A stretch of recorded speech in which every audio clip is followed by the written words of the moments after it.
waa tahay saaxiibada aynu hawada ku saaxiibnayo kusoo dhawaada muuqaalka xiga ee janalka Kusyara Official.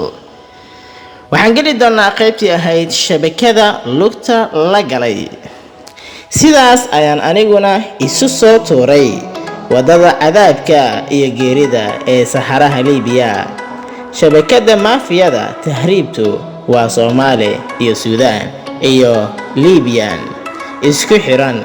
ragga madaxda ka ah shabakadaha waa badan yihiin, laakiin qaar waaweyn ayaa ugu caansan. iyaguna waxay leeyihiin muqallasiin oo ah dadka u soo daba.